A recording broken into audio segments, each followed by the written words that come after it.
বছর পর। তখন আর বিটিএস নামক কোনো ব্যান্ড নেই।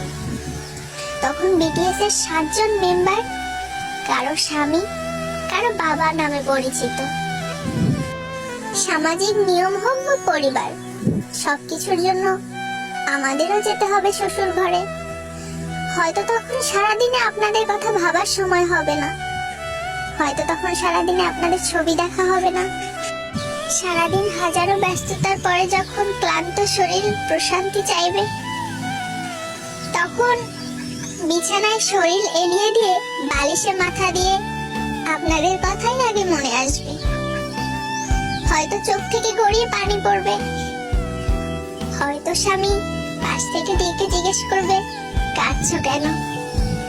বুকে পাথর রেখে আর মুখে সত্য লুকিয়ে বলতে হবে হয়তো বাবা মায়ের জন্য মন খারাপ করছে। আড়ালে হোক, আপনারা আমাদের মনে সারা জীবন থেকে যাবেন।